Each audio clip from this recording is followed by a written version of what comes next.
Hay que tomar en cuenta que estos sistemas de monitorización continua realmente no miden la glucosa de la sangre, a diferencia de la medición de sangre capilar, que se obtiene una gota de sangre que es mezcla de sangre del capilar arterial y venoso, y que esto es lo que se aplica al medidor de glucosa. Aquí la glucosa se mide de sangre, y estos medidores en realidad lo que hacen es poner una aguja o un filamento en el intersticio del tejido y en base a un gradiente eléctrico se estima a qué es equivalente los niveles de glucosa sanguínea en ese momento, de acuerdo a la señal eléctrica que se produce en el intersticio, pero no mide la glucosa en la sangre, pero sí es un buen subrogado o una buena aproximación de los niveles de glucosa en sangre.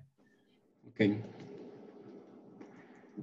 Bueno, Déjame te pregunto, estos parchecitos, ¿cómo es que la persona mide la glucosa?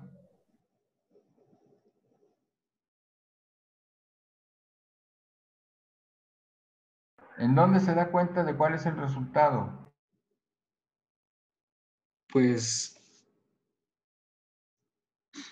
me parece que tiene como una pantalla donde se ven esto que les mencionaba de los rangos y por colores. En realidad no. Lo que tiene es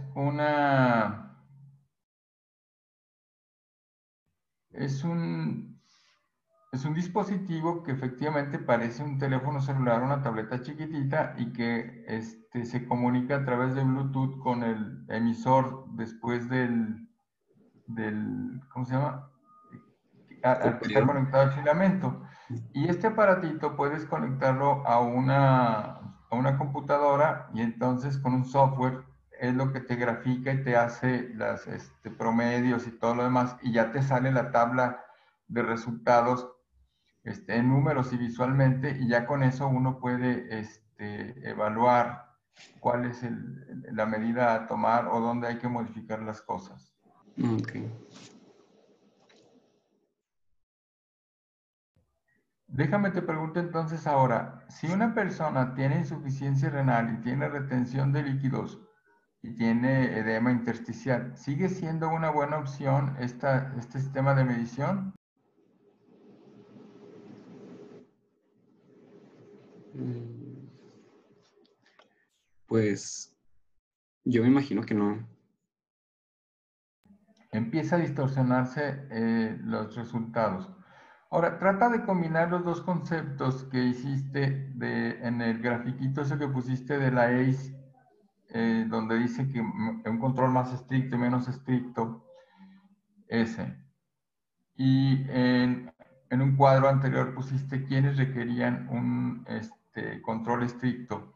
Dime, si yo tengo a una pacientita que se llama Paula, tiene 15 años y tiene un sistema de inyecciones múltiples, ¿nos conviene utilizar la monitorización continua de glucosa? Sí. Ahora, yo tengo a don José que tiene 78 años, tiene cáncer de próstata bien controlado, es hipertenso, ya tuvo un infarto. ¿Nos conviene utilizar una monitorización de glucosa continua? No, ¿Por qué no? porque tiene complicaciones vasculares y no tiene tanta expectativa de vida, porque ya es de una edad avanzada. Pero vamos a suponer que don José tiene ahora una infección por Aspergillus flavus y me dice el neumólogo, oye Benito, tienes que tenerlo muy bien controlado porque si no nunca se le va a quitar la infección. Mm, pues ahí sí tendría que usar este dispositivo. Ahí podría ser útil si es que don José de entrada estaba utilizando un sistema de inyecciones múltiples de insulina, pero si el hombre estaba tratándose únicamente con un hipoglucemiante oral y no tenía mucha duración de la enfermedad de diabetes, pues a lo mejor tampoco, ¿verdad? Pero si tiene una duración de la diabetes muy cortita y se descontroló mucho por la infección y nos importa mucho que tenga un buen control sin riesgo de hipoglucemia, pues entonces a lo mejor sí. Con Sí, esto quiero ejemplificarles de que uno lee las guías y los consejos generales, pero debe de individualizar a cada paciente, tratando de encontrar siempre el mejor beneficio con el menor riesgo. sí, aquí va a ser muy importante como reconocer las características de cada paciente para tú poder orientarte qué, qué manejo tienes que utilizar en cada uno. Muy bien, adelante. Y bueno, otro estudio fue el de Kumamoto y un estudio prospectivo de la diabetes en el Reino Unido, que este fue en pacientes con diabetes de tipo 2, donde en el tratamiento intensivo también se encontró que hubo una disminución de la complicación microvascular en pacientes de reciente diagnóstico y también se encontró que una mayor reducción de entre 7 y 6% se asoció con mayor reducción de complicaciones, pero lo que ya les mencionaba, que también pues encontraron que era importante tener cuidado con pacientes que pueden tener este riesgo de hipoglucemia y que tengan una corta esperanza de vida. Ahí no es tan recomendable llegar a estos niveles de hemoglobina glicosilada. Bueno, es por eso que se dice que al momento de tú instaurar una terapia que sea muy agresiva, pues tienes que valorar si va a ser mayor el beneficio o si el riesgo va a ser mayor. Y esto va a ser principalmente, este, el riesgo va a ser mayor principalmente en pacientes con diabetes de larga evolución y que tengan una polifarmacia. Y hubo otros ensayos históricos que se mencionan mucho en la bibliografía, que son el ACORD, que por las siglas son Acción para controlar el riesgo cardiovascular en la diabetes. El segundo, el ADVANCE, que es Acción en la diabetes y la enfermedad vascular. Y el tercero, el VAD, que es el ensayo sobre la diabetes del Departamento de Asuntos de Veteranos. Estos ensayos, ¿qué propósito tenían? Su propósito era comprobar los efectos de la normalización de la glucosa en sangre en comparación con los resultados cardiovasculares de personas con diabetes de tipo 2 de larga duración y enfermedades cardiovasculares conocidas o que tengan riesgo alto de padecer enfermedad cardiovascular. Y también es importante mencionar que se hicieron en pacientes de alrededor de 60 años en adelante. Y bueno, también encontraron que es muy importante actuar con cautela y que los pacientes con poca comorbilidad y que tengan una larga esperanza de vida pueden beneficiarse del uso de terapias intensivas. Pero, ¿cuál fue lo diferente que encontraron? Lo diferente fue que cada estudio se puso como un objetivo a largo plazo. El de ACORD se puso un objetivo de 6%, el ADVANCE 6.5% y el VAD solo quiso una reducción del 1.5% en los pacientes de su estudio. Entonces, lo que llamó la atención es que en el ACORD, que es una terapia muy intensa, se encontró que a largo plazo aumentaba la mortalidad en vez de disminuirla. El ADVANCE, que es 6.5, pues se relacionó con menor tasa de enfermedad renal en fase terminal y el VAD con reducción de eventos cardiovasculares. Es por esto, de estos resultados del ACORD, que fue cancelado y, y es por eso que se recomienda en pacientes de edad avanzada no tener una terapia tan estricta por esto, porque causó un aumento de mortalidad con el control intensivo. Y bueno, lo que ya les mencionaba y que nos mencionó el doctor, que va a ser muy importante la individualización basada en las características de los pacientes, que hay que evaluar los riesgos y los beneficios y tener siempre en cuenta que los objetivos pueden cambiar con el tiempo y con la edad, porque un paciente, pues, si lo atiendes con con una enfermedad recién diagnosticada,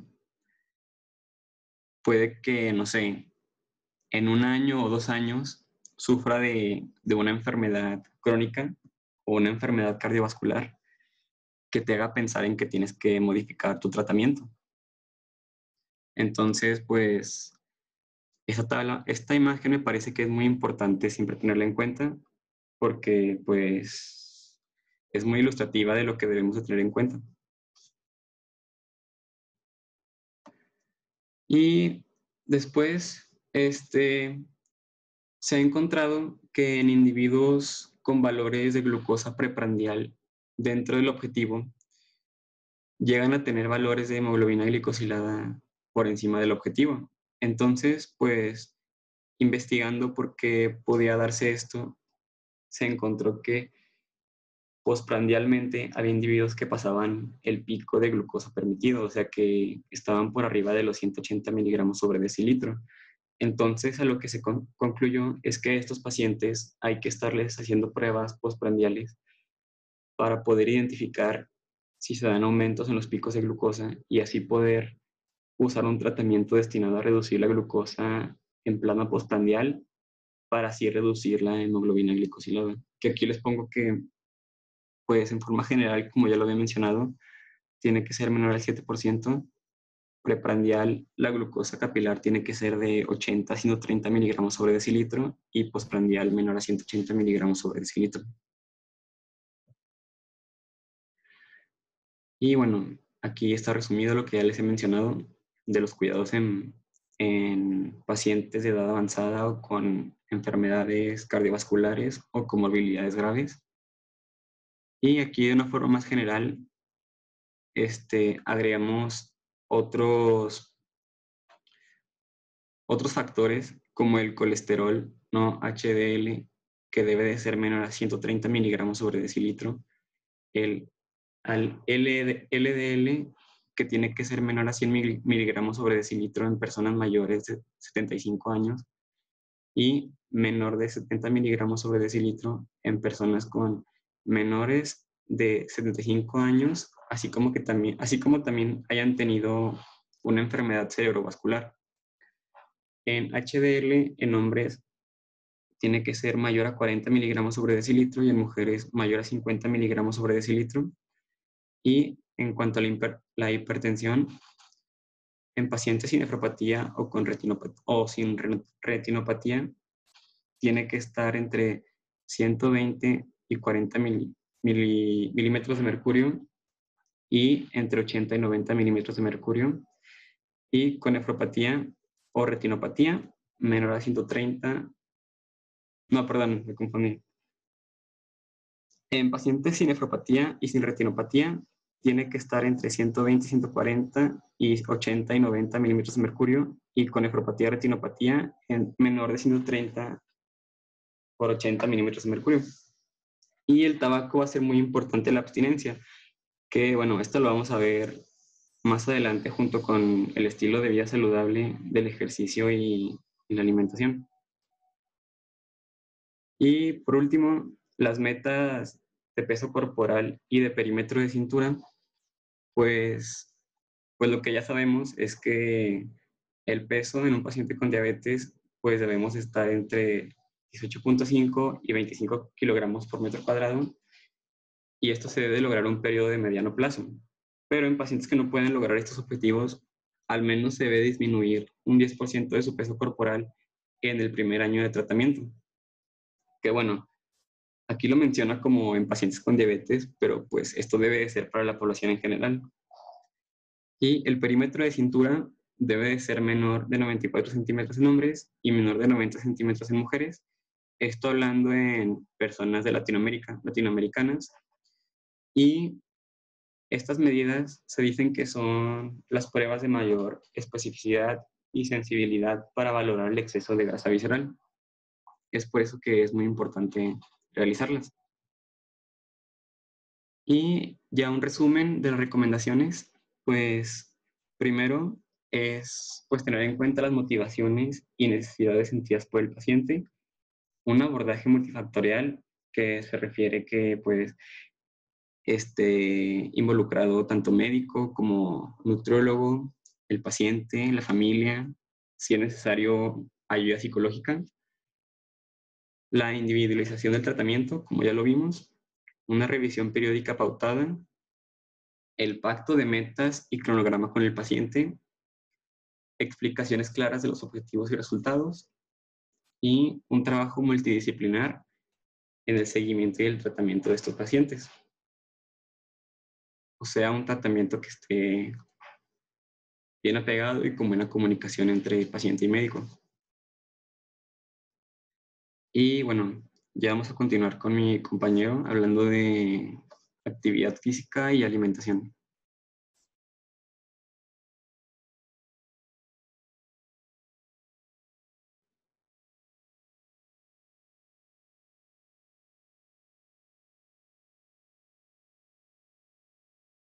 ¿Ya se ve? Sí. Juan Carlos, antes de comenzar el programa de alimentación, ¿cuáles son las desventajas de utilizar hemoglobina glucosilada y cuáles son las principales limitantes que tiene este método?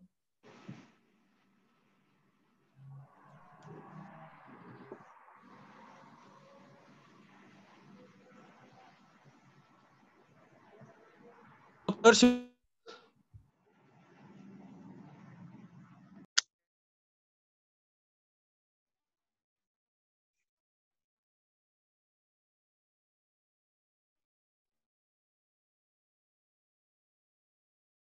¿sí me escuchan o no? Sí, Ahora Sí, sí. sí, te escucho. Bueno, sobre la pregunta que hizo el doctor de la hemoglobina glucosilada, pues la principal desventaja sería que la hemoglobina glucosilada es más a llevar un control, más que la hemoglobina rápida, pues digo, la glucosa rápida que se toma.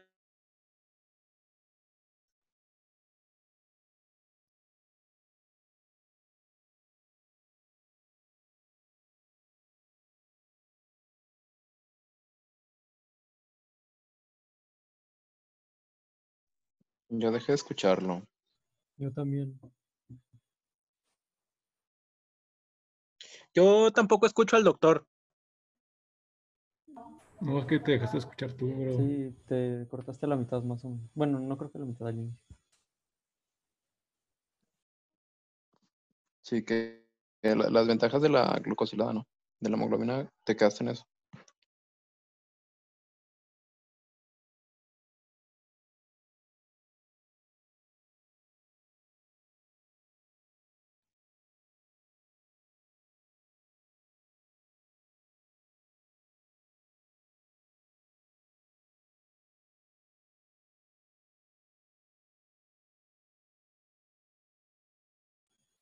Y ahorita no se te escucha. No sé si estás hablando.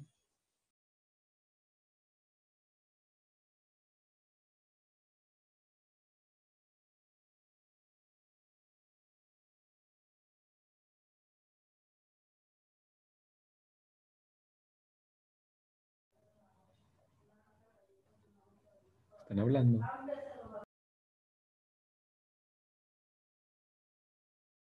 Creo que no. O al menos yo no escucho nada.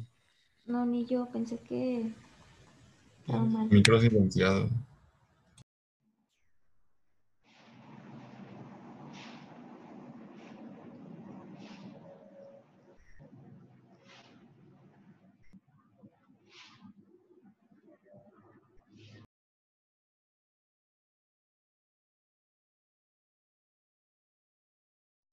¿Ya se me escucha mejor o todavía no? Ya te escuchas. Sí, ya. Bueno. Sobre lo que preguntó sobre la hemoglobina glucosilada, yo creo que la principal desventaja sería que pues, la hemoglobina glucosilada es más para control porque mide lo que es la cantidad de glucosa conforme un lapso de tiempo o las variaciones de la glucosa que hay en la hemoglobina glucosilada. Yo creo que sería mejor para un monitoreo rápido y más práctico para el paciente, pues una prueba rápida de glucosa.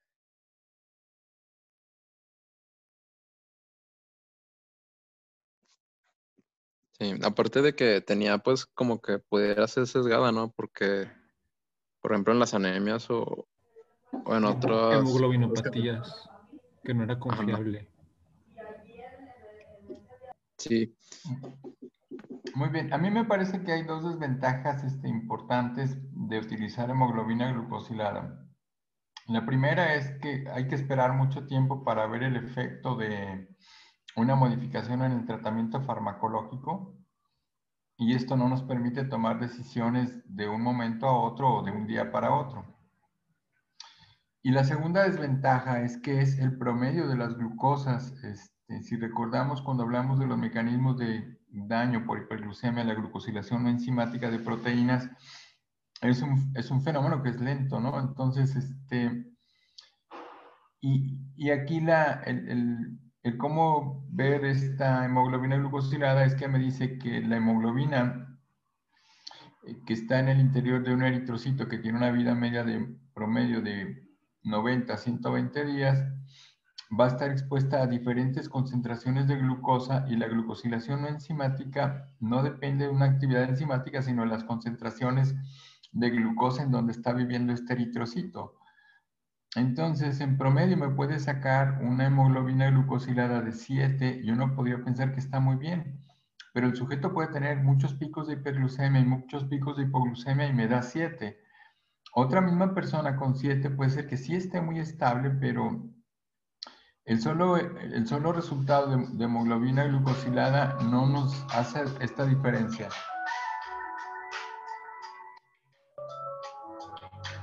Permítame un segundo.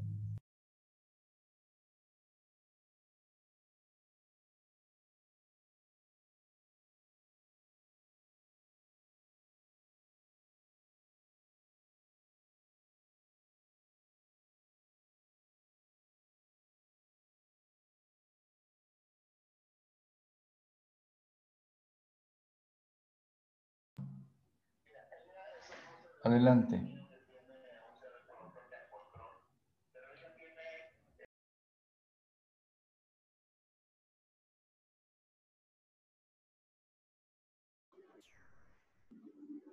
¿Continúa, doctor? Sí, por favor, adelante. Ok. Bueno, vamos a continuar con lo que es el programa de alimentación. Bueno, esto vamos a hacerlo con una terapia de nutrición médica. ¿Cuáles son los objetivos de esta terapia? Es promover patrones saludables de alimentación, ya que mencionaba la fuente donde saqué esta información, que es correcto o lo mejor es decirle qué porciones y qué cantidad debe de comer de los alimentos. Pero no hay una porción exacta para todos los pacientes, porque cada paciente es diferente. Otro objetivo es mantener el peso adecuado. Otro es alcanzar adecuados niveles de glucemia, presión arterial y lípidos en sangre, retrasar o prevenir las complicaciones de la diabetes. Estos son los objetivos principales que tiene una terapia de nutrición médica. Como puntos clave, tenemos que, como les había mencionado, que no hay una porción única, ya que todos los pacientes son diferentes y tienen necesidades diferentes. Por eso debe ser individualizado en tratamiento alimenticio o de terapia de nutrición. Debe ser complementario un tratamiento, ya sea médico, de medicamentos o de insulina. Esto debe ser complementario a todo ese tratamiento para llevar un control adecuado. Debe ser proporcionada por un nutriólogo experto, ya que mencionaba que nosotros no estamos tan de lleno metidos en este tipo de terapias, pero debemos saber lo básico. Pero todo este tratamiento debe de llevarlo un nutriólogo experto para un mejor control de sus porciones, control de su cantidad de alimento. Y menciona que una terapia proporcionada por un nutriólogo experto se asocia a una disminución de la hemoglobina glucosilada en diabetes mellitus tipo 1 del 1 al 1,9% y en la diabetes tipo 2 del 0,3 al 2% de mejoría. En cuanto a como les mencioné, se debe de individualizar. ¿Por qué? Porque todo paciente es diferente, como les dije, de que tenemos que ver los recursos del paciente, tenemos que ver las preferencias del paciente, las tradiciones, religión, etcétera. O sea, no podemos generalizar en ese tipo de terapias. Debe ser supervisado por un experto y también debemos orientar tanto al paciente como a sus familiares para que tengan un buen apego y un buen resultado este tratamiento. Como les dije, que nosotros no nos metemos tan de lleno en ese tipo de terapias, pero debemos tener unos factores clave, que aquí se los enumero, que es enfatizar en comer verduras sin almidón. Esto me refiero a acelgas, o sea, verduras en general, o sea, como acelgas, lechuga, tomate, todo este tipo de cosas. También minimizar los azúcares agregados y granos refinados. Pues azúcares agregados es obvio que es el azúcar como tal, las bebidas azucaradas, granos refinados como harinas refinadas, todo ese tipo de cosas. Y también minimizar los alimentos procesados. Así que se debe de consumir más alimentos enteros, más alimentos naturales, podría decir. En cuanto a una continuación, se recomienda que tenga un horario establecido para las comidas, ya que esto nos va a ayudar a tener menos variación de la glucemia por ingesta de alimentos, o sea, para que siempre esté más controlado, para que no tenga picos de glucosa en diferentes horarios del día. Y el plan de alimentación debe aportar de 800 a 1500 kilocalorías al día para hombres con un índice de masa corporal de menos del 37 y mujeres con índice de masa corporal menos de 43. De 1500 a 1800 calorías al día para pacientes con índice de masa corporal superiores a estos valores, ya que estos parámetros de calorías se clasifican como un de déficit calórico. ¿Por qué debemos tener un déficit calórico? Para mantener un correcto peso, para tratar de que el paciente disminuya su peso corporal y se controle mejor tenga un mejor control de su glucosa. ¿Alguna duda? ¿Sí me está escuchando? Sí. Sí. Es que me dice que tengo baja señal, pero bueno. En cuanto a los carbohidratos, la reducción de la ingesta de carbohidratos mejora la glucemia, ya que pues los carbohidratos son la principal fuente de energía que tenemos en la ingesta. Si se recomienda una reducción de este consumo para un mejor control de estos picos de glucosa. La ingesta recomendada es del 46% de las calorías totales, o sea, de todo lo que coman en el día, este porcentaje debe ser el 46% de sus calorías. Se debe evitar el consumo de azúcares refinadas, como les mencioné, que son bebidas azucaradas, principalmente, que es lo que consumen los pacientes, que es una Coca-Cola. Los jugos embotellados también tienen muchísima azúcar agregada. Todo ese tipo de bebidas enlatadas, bebidas embotelladas, tienen mucha azúcar agregada, así que eso se deben de evitar. Se pueden sustituir o agregar bebidas que tienen edulcorantes que no son en base de azúcar, por ejemplo, la stevia o el aspartame, pero no se recomienda usarlo como un sustituto de la ingesta de carbohidratos, pero sí un sustituto, se puede decir, al gusto del paciente. Por ejemplo, si le gusta tomar refresco o lo que le guste, puede tomarlo, pero con ese tipo de edulcorantes. También se debe promover el consumo de carbohidratos naturales, por ejemplo, que son en las verduras, legumbres, frutas, lácteos y cereales. O sea, son alimentos que no son procesados. En cuanto a la terapia de proteínas, la ingesta recomendada en pacientes sin enfermedad renal es de 1 a 1.5 gramos por kilogramo al día, o bien que es el 15 al 20% de las calorías totales. Como les había mencionado anteriormente, entre el 40 y el 60% debe ser carbohidratos. Entre el 15 al 20% debe ser proteínas. Y es importante estos valores ponderales, porque cambia un poco en los pacientes que tienen una enfermedad renal. ¿Por qué? Porque se recomienda en pacientes con enfermedad renal la ingesta mínima de proteínas, que es 0.8 gramos por kilogramo al día. O sea, esas son consideraciones que debemos de tener.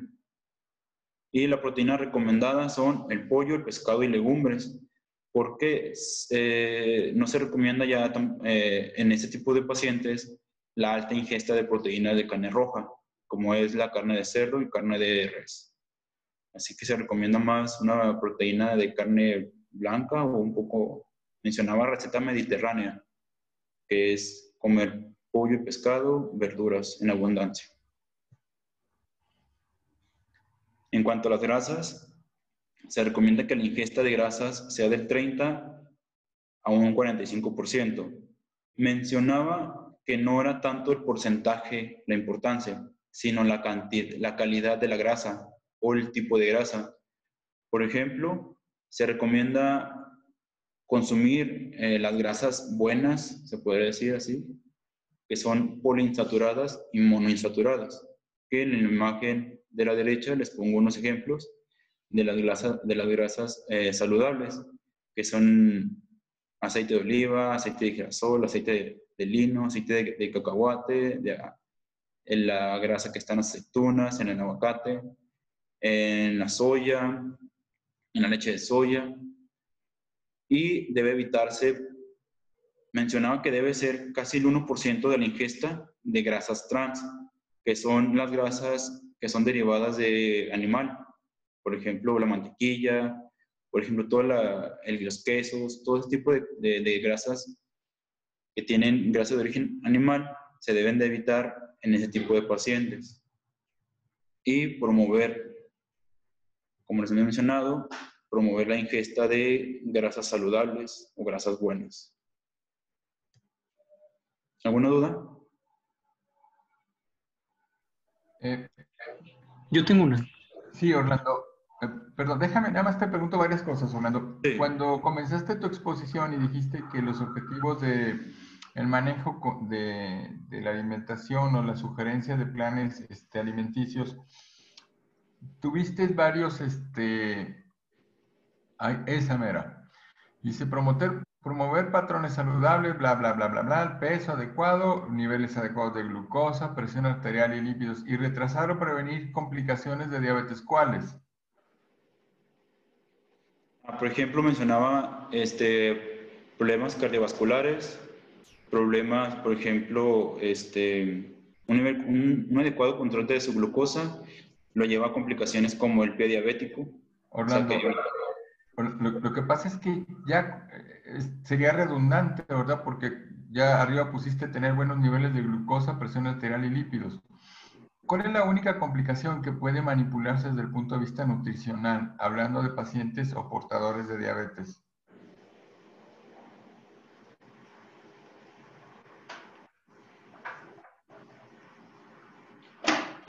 Bueno, la nefropatía, ¿verdad?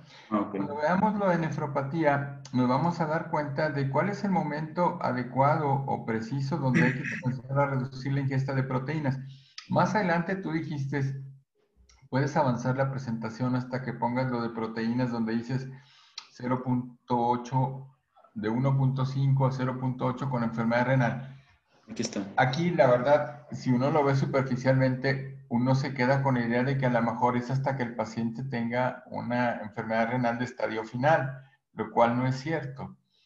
Un poquito más adelante vamos a tener que ser más precisos cuando veamos la complicación de nefropatía y por favor guárdense este concepto. La restricción de proteínas en relación a la nefropatía va a ser dependiendo de la excreción de proteínas que tengamos en un sujeto en particular. ¿Cuáles otras recomendaciones en general de dieta vamos a tener en pacientes que tienen diabetes? Pues va a estar mucho en función de cómo está la neuropatía autonómica gastrointestinal. Porque si tenemos un paciente que tiene estreñimiento o tiene diarrea o tiene un tránsito intestinal muy lento, pues también vamos a adecuar nuestra nutrición para tratar de paliar estas complicaciones. Otras puntos a tratar es, lo que tú dijiste es muy cierto, nosotros no somos nutriólogos, ni tenemos el tiempo para estar dando las recomendaciones de alimentación, ni el seguimiento, por supuesto.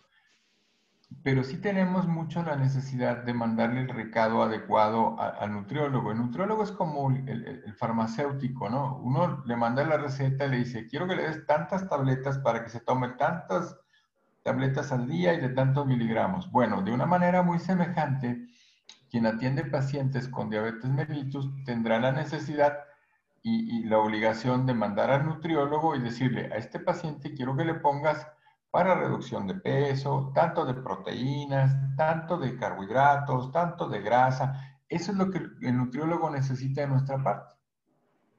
Nuestras habilidades entonces tendrán que ser suficientes como para que al final del módulo de endocrinología yo le pueda mandar el recadito adecuado al nutriólogo y decirle, este paciente necesita esto. Finalmente, un comentario acerca de los edulcorantes. ¿Cuáles edulcorantes se consideran seguros en la actualidad? Orlando, por favor. Eso no mencionaba como tal. No lo investigué. Seguros Se usa mucho en la cuanto stevia. No, creo que la stevia causa problemas cardíacos, pero según yo es el eritritol. Bien, esto les voy a dejar para mañana, porque ya vamos a terminar la clase en 2 minutos, que investiguen, por favor, Orlando, cuáles son los edulcorantes y lo mencionas 2 minutitos, incluso sin presentación o con 2 o 3 diapositivas nada más. ¿Cuáles son los edulcorantes que pudieran ser considerados seguros en la actualidad? Sí. Muy bien. Sí, Yo creo que viene ya. ¿Perdón? No, que mañana lo traigo. Ok, mañana lo tenemos, o tenemos reunión mañana jueves en la noche, entonces nos podemos incluso tomar un poquito más de tiempo, pero sí es importante porque un breviario cultural, quiero que también investigues el tema de disruptores químicos y nos des cuando menos una idea. La pista es disruptores químicos y plásticos utilizados en envases de alimentos, para que nos asustemos un poco todos. ¿Ok? Nos vemos mañana en la noche. Hasta mañana.